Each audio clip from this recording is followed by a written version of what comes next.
As everyone knows, I love immersive and interactive theatre. Maybe it's the closeted director in me, but the thought of deciding the direction a story takes gets me tingling inside. Lockdown has temporarily put paid to physical immersive theatre, but creatives are never kept down for long, and the Aslant Theatre Company have put together an online production that meets all my needs with their show Echo Chamber. The show is described as a contemporary story about the clash of opposite viewpoints, ideals, and lifestyles.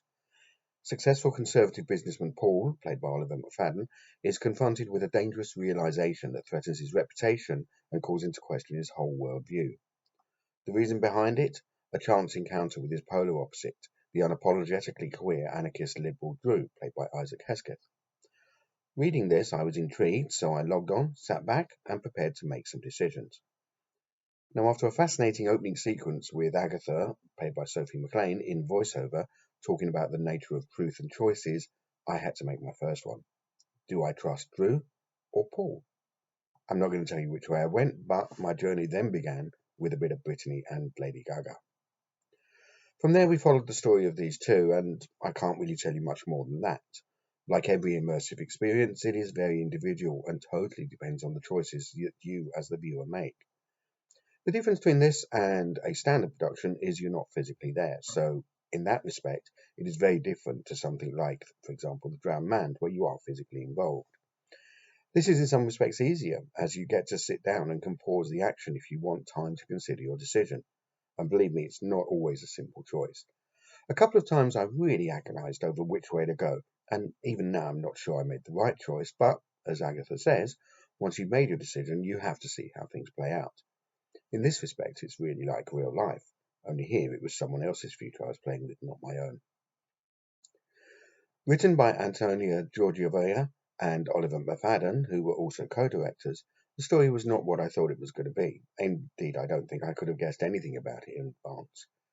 I do think it could have been expanded and gone on for longer, but that's me always wanting more. The characters played by Oliver and Isaac are polar opposites, as said, but there is a real chemistry between the actors that makes both the characters and the place they get themselves to really believable. Having control meant I was really paying attention to everything happening in front of me and taking in the dialogue and physical movement at a level that is difficult to achieve in a normal show, but works extremely well when sat in front of a large monitor and being only a few centimetres from the action. In fact, the production made great use of video with, on the whole, pretty naturalistic swaps between cameras to move the viewer's attention from person to person, just as you would normally do yourself in a theatre. At the end, I had thoroughly enjoyed my journey with Paul and Drew and really wanted more. There were questions left unanswered and stories still to be followed. However, I will never know the final outcomes of decisions I've made. In many ways, this mirrors what happens in real life, where every decision has a consequence and potentially creates a new universe from that point on. Whether that's true or not, I don't know. I'm a reviewer, not a theoretical physicist. Can't even say it. What I do know is I had a lovely time, in fact, controlling and sharing the universe of Drew and Paul, and would definitely recommend you do the same.